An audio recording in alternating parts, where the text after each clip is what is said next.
মধ্যপ্রাচ্যের রাজনীতিতে বিপদে নতুন মাত্রা যোগ করেছে হুতিরা। ইয়েমেন থেকে লোহিত সাগর পর্যন্ত বিস্তৃত হুতি আতঙ্ক।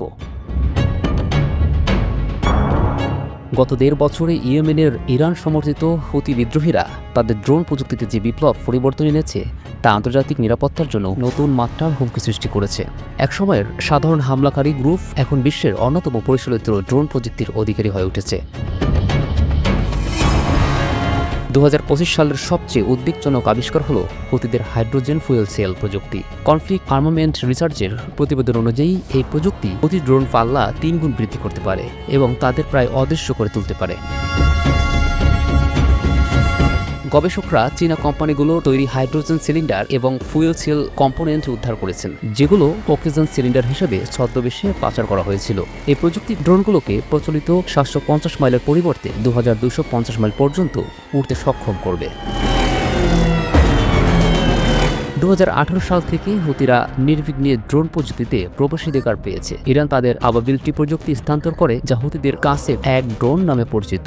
কিন্তু এখন তারা কেবল ইরানের উপর নির্ভরশীল নয়।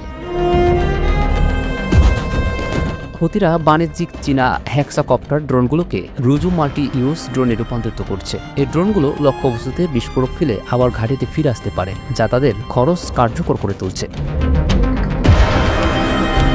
বিভিন্ন সূত্র থেকে পাওয়া তথ্য থেকে জানা যায় হুতিরা ৬টি প্রধান ড্রোন কৌশল অবলম্বন করছে। ২০১৮ থেকে ২১ সালে হুদায়দাহ ও মারিব অভিযানে ড্রোন ব্যবহার করে ইউএই সমর্থিত বাহিনীর বিরুদ্ধে লড়াইয়ে ভালো ফলাফল পায়। সৌদি আরব এবং ইউএই এর বিমানবন্দর ও তেল স্থাপনায় আক্রমণ করেছিল হুতিরা। ২০২৫ সালে হুতিদের সবচেয়ে উল্লেখযোগ্য সাফল্য হল মার্কিন MQ-9 ড্রোন ভূপাতিত করার ক্ষমতা। মার্চ থেকে এপ্রিল পর্যন্ত মাত্র ৬ সপ্তাহে তারা ৭টি রিফার ড্রোন ভূপাতিত করেছে, যার মূল্য $২০০ মিলিয়ন বেশি। প্রতিটি MQ-9 রিফারের দাম প্রায় $৩০ মিলিয়ন। ২০২৩ সালের অক্টোবর থেকে এ পর্যন্ত হুতিরা কমপক্ষে ১৫টি মার্কিন ড্রোন ভূপাতিত করেছে। হুতি ড্রোন আক্রমণ লোহিত সাগরের বৈশ্বিক বাণিজ্যে মারাত্মক প্রভাব ফেলেছে। ২০২৩ সালের নভেম্বর থেকে ২০২৫ সালের জানুয়ারি পর্যন্ত তারা ১৯০টিরও বেশি জাহাজে আক্রমণ করেছে। ২টি জাহাজ ডুবিয়েছে এবং কমপক্ষে ৪ জন নাবিক হত্যা করেছে। জুলাই ২০২৫ সালে তারা ২টি কার্গো জাহাজ ডুবিয়েছে, ম্যাজিক সিস এবং ইন্টারনিটি সি। এই আক্রমণে কমপক্ষে ৪ জন নাবিক নিহত এবং ৬ জনকে জিম্মি করা হয়েছে। ২০২৪ সালের জুলাইতে হুতি ড্রোন প্রথমবারের মতো ইসরায়েলি আকাশ প্রতিরক্ষা ভেদ করে তেল আবিবে আঘাত এনেছিল। ২০২৫ সালের মে মাসে তারা বেন গুরিয়ন বিমানবন্দরে মিসাইল হামলা চালিয়ে আন্তর্জাতিক ফ্লাইট বাতিল করতে বাধ্য করেছে। হুতিদের ড্রোন প্রযুক্তির অগ্রগতি কেবল আঞ্চলিক নয়, বৈশ্বিক নিরাপত্তার জন্য হুমকি। তাদের সাথে আল শাবাবের মতো অন্যান্য জঙ্গি গোষ্ঠীর সম্পর্ক বৃদ্ধি পাচ্ছে, যা প্রযুক্তি বিস্তারের নতুন উদ্বেগ সৃষ্টি করছে। Hydrogen fuel cell, jet engine প্রযুক্তি এবং কৃত্রিম বুদ্ধিমত্তার সমন্বয়ে হুতি ড্রোনগুলো আগামী দিনে আরও মারাত্মক এবং অপ্রতিরোধ হয়ে উঠতে পারে। এই প্রযুক্তিগত অগ্রগতি আধুনিক যুদ্ধের চেহারা পাল্টে দিচ্ছে এবং আন্তর্জাতিক সম্প্রদায়ের জন্য নতুন চ্যালেঞ্জ সৃষ্টি করছে। ইরানের মতোই এবার রাশিয়াকে সময় বেঁধে দিলেন ডোনাল্ড ট্রাম্প। তার বেঁধে দেওয়ার সময় শেষ হলো আগামী সোম অথবা মঙ্গলবার। তারপরেই রাশিয়ার বিষয়ে নতুন ঘোষণা আসবে যুক্তরাষ্ট্রের। তাহলে কি ইরানের মতো রাশিয়াও হামলা করবেন ট্রাম্প? এ নিয়েই চলছে জল্পনা কল্পনা। ইউক্রেনের সঙ্গে যুদ্ধ বন্ধে রুশ প্রেসিডেন্ট ভ্লাদিমির পুতিনের উপর চাপ বাড়াতে এই আলটিমেটাম দিলেন মার্কিন প্রেসিডেন্ট ডোনাল্ড ট্রাম্প। প্রতিবেশী দেশটির সঙ্গে শান্তি চুক্তিতে পৌঁছতে আগের ৫০ দিনের সময়সীমা কমিয়ে মস্কোকে ১০ থেকে ১২ দিনের একটি নতুন সময়সীমা নির্ধারণ করে ট্রাম্প বলেছেন সোম ও মঙ্গলবারের মধ্যে এই নিয়ে আনুষ্ঠানিক ঘোষণা দেবেন তিনি।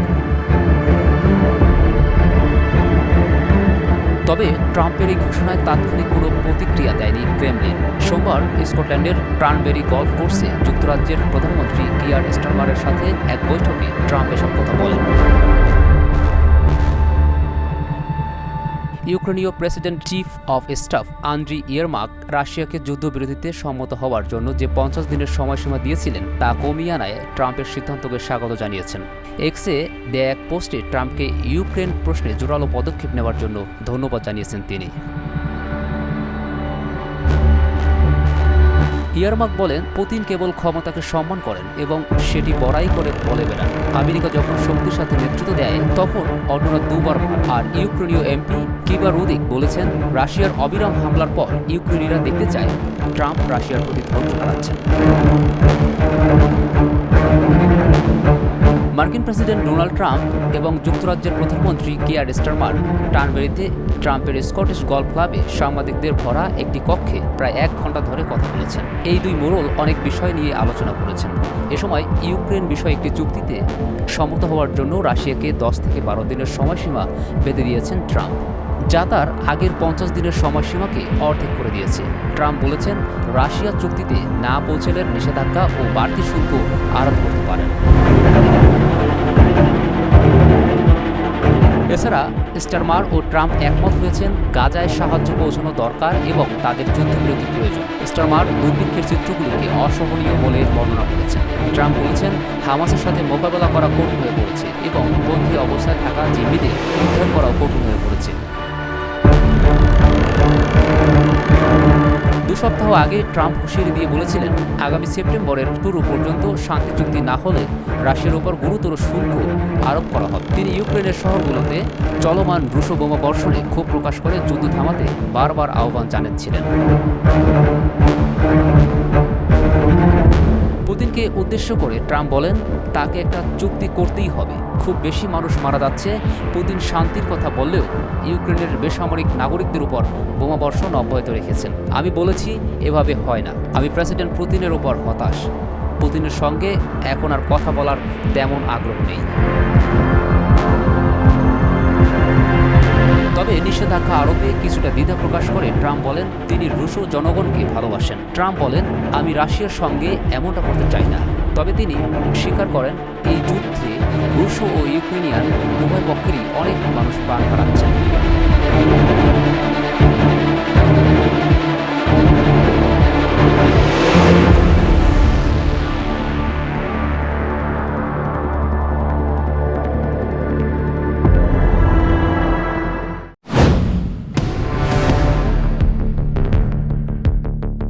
চীন রাশিয়ার যৌথ ঘাঁটিতে বরফের মাঝে আগুন জ্বলে উঠল। এই স্থানে রাশিয়া ও চীন গড়ে তুলছে নতুন ঘাঁটি। বরফে ঢাকা শান্ত মহাদেশ অ্যান্টার্কটিকা এখন চীন রাশিয়ার ঘাঁটিতে ভরা, যা বিশ্বজুড়ে উদ্বেগ বাড়িয়েছে।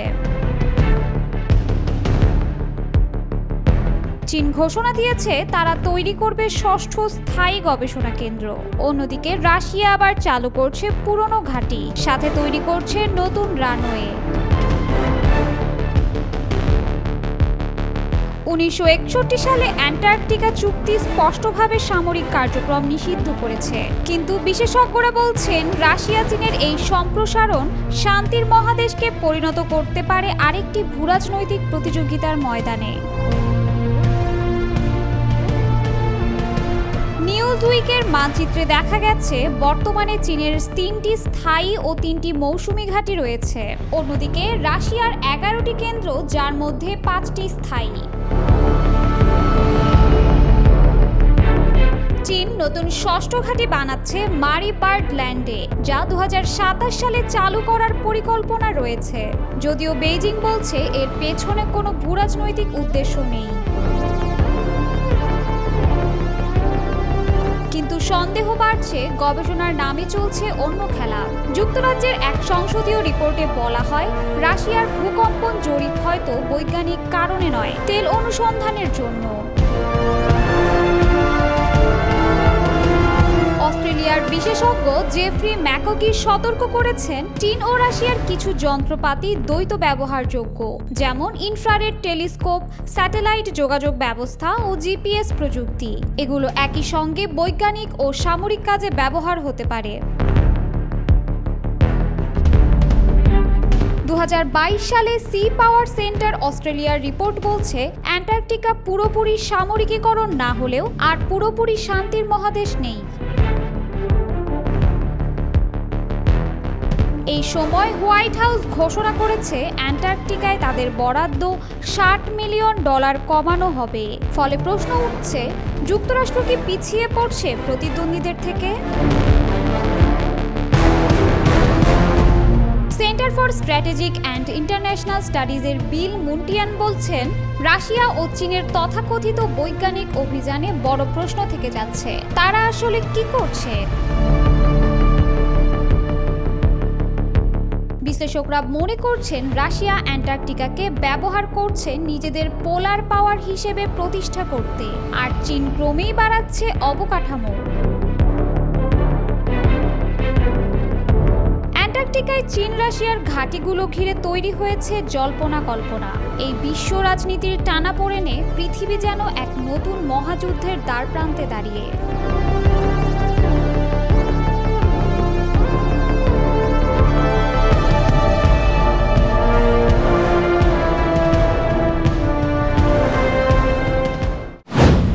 ভারতের রপ্তানিতে বড় ধরনের আঘাত হানতে যাচ্ছে যুক্তরাষ্ট্রের নতুন শুল্ক ঘোষণা। মার্কিন প্রেসিডেন্ট ডোনাল্ড ট্রাম্প হঠাৎ করেই ভারতীয় পণ্যের ওপর 25% শুল্ক আরোপের ঘোষণা দিয়েছেন। এর ফলে ভারতের অর্থনীতিতে বড় ধরনের ধাক্কার আশঙ্কা করছেন বিশ্লেষকরা। অন্যদিকে ট্রাম্পের এই ঘোষণায় দেশটির বিরোধী দলগুলো ক্ষোভ প্রকাশ করেছে।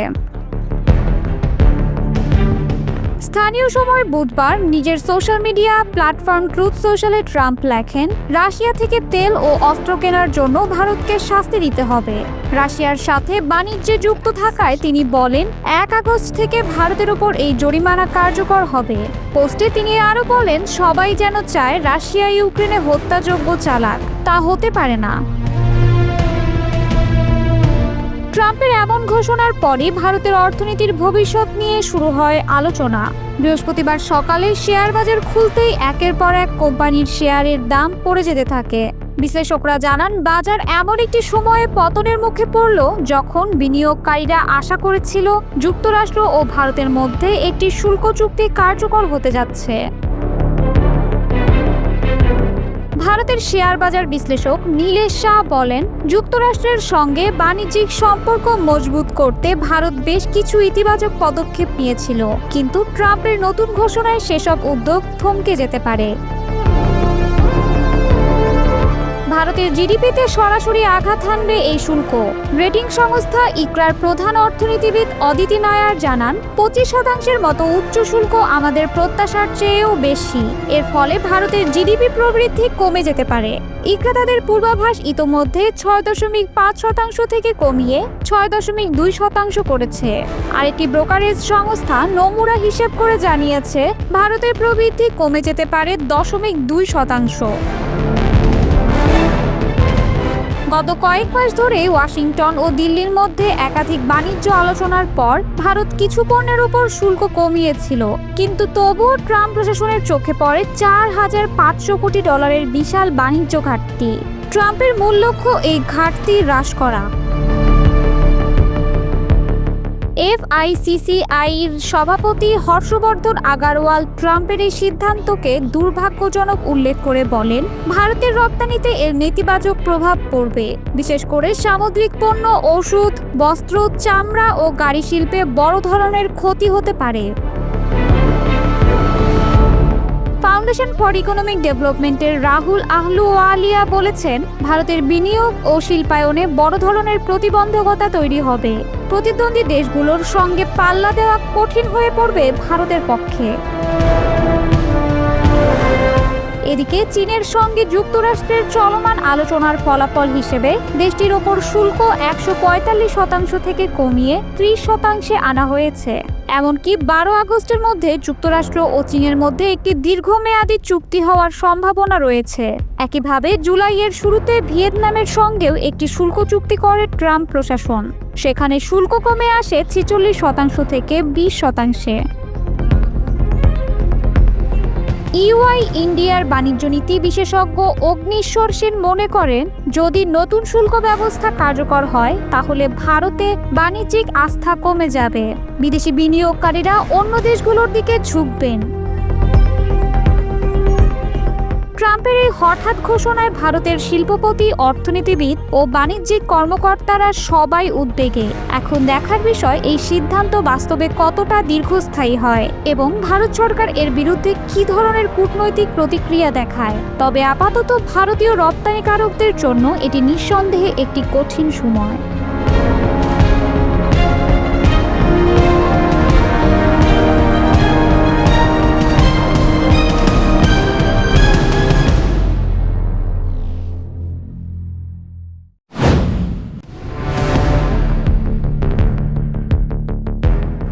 ভাঙতে বসেছে ভারত যুক্তরাষ্ট্রের সম্পর্ক।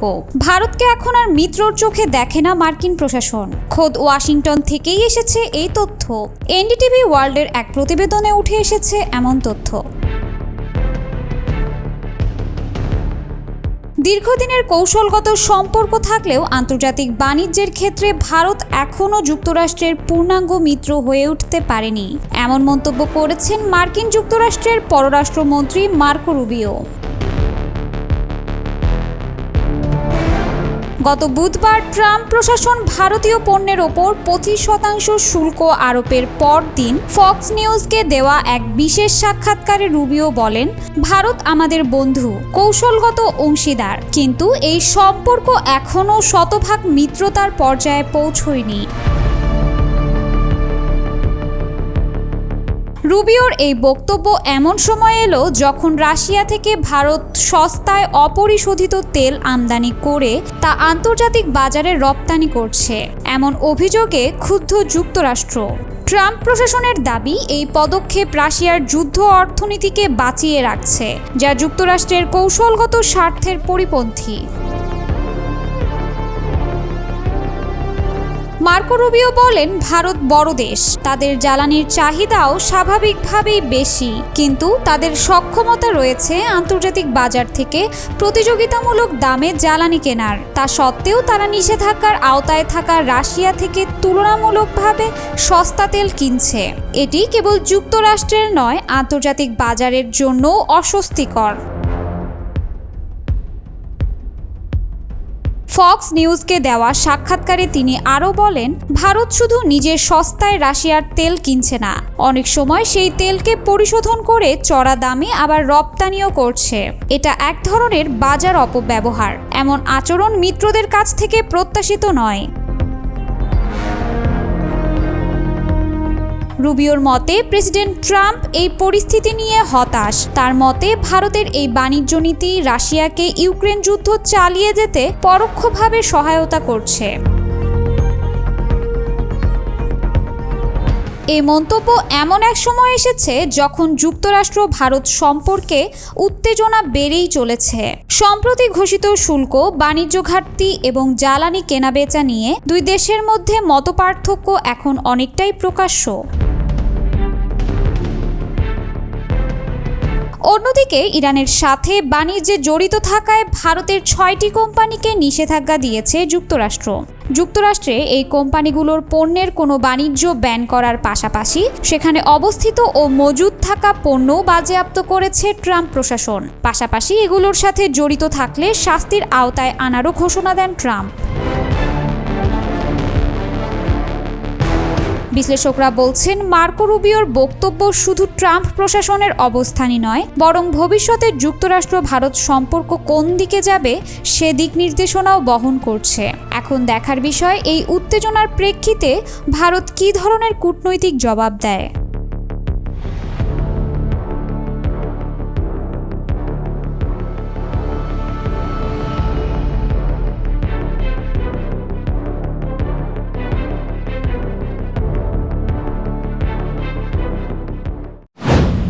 ভারতের বিভিন্ন রাজ্যে বাঙালি, বিশেষ করে মুসলিমদের উপর অত্যাচার ও হেনস্থার বিরুদ্ধে প্রতিবাদ জানালেন নোবেলজয়ী অর্থনীতিবিদ অমর্ত্য সেন।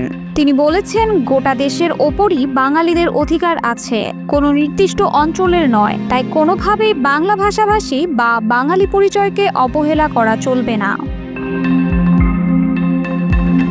সম্প্রতি ভারতের দিল্লি, হরিয়ানা, উত্তরপ্রদেশ সহ বিভিন্ন রাজ্যে কর্মরত বাংলাভাষী মানুষদের উপর নির্যাতনের অভিযোগ উঠেছে।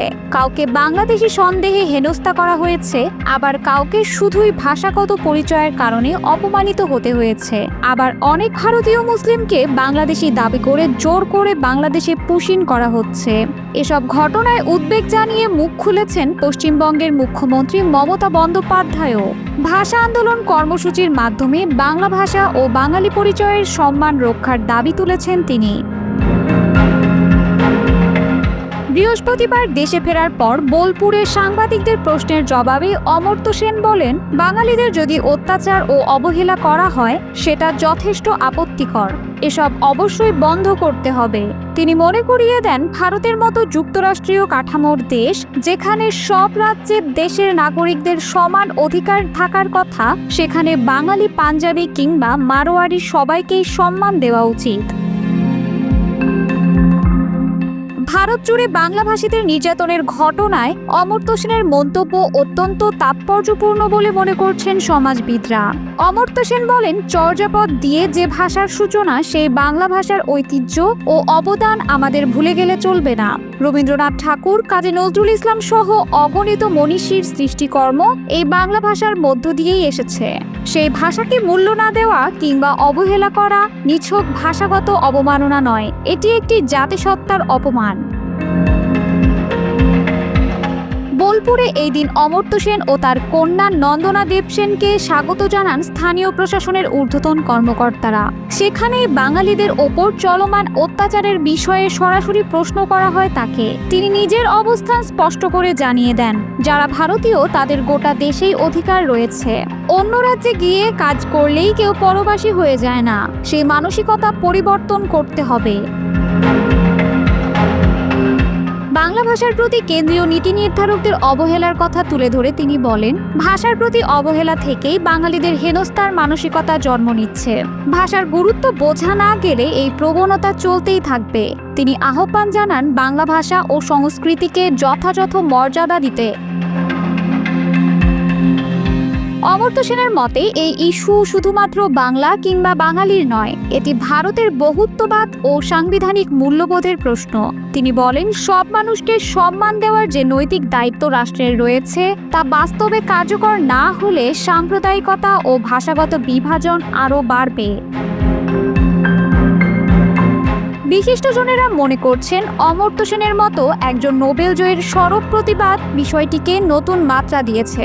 বাঙালিদের ওপর নিপীড়নের ঘটনা শুধু রাজনীতির আলোচনার মধ্যে সীমাবদ্ধ না থেকে এখন সমাজ ও সংস্কৃতির বৃহত্তর দৃষ্টিভঙ্গিতে বিচার করার সময় এসেছে।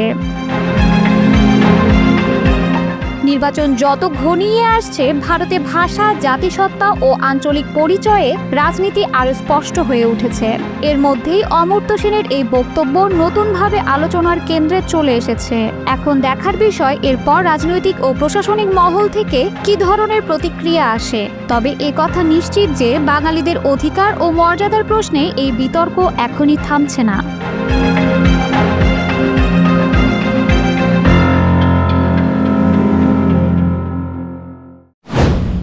ইউক্রেন যুদ্ধে ব্যস্ত মস্কো এবার নজর দিচ্ছে মলদোভায়। ছোট্ট এই দেশটিকে ঘিরে নতুন খেলা শুরু করেছে রাশিয়া, যা ন্যাটো ও ইউরোপের জন্য বড় হুমকি হয়ে উঠছে। সম্প্রতি রাশিয়ার গোয়েন্দা সংস্থা অভিযোগ তুলেছে, ন্যাটো মলদোভাকে টেনে নিচ্ছে রাশিয়ার সঙ্গে সশস্ত্র সংঘাতে। একই সঙ্গে বলা হচ্ছে, মলদোভার গোয়েন্দা সংস্থা ইউক্রেনের সাথে মিলে রাশিয়াকে ধ্বংস করার চেষ্টা করছে। বিশেষজ্ঞরা বলছেন, এসব অভিযোগ নতুন কিছু নয়, বরং ক্রেমলিনের দীর্ঘদিনের কৌশল অন্য দেশকে অস্থির দেখিয়ে নিজেদের আগ্রাসনে বৈধতা দেয়া।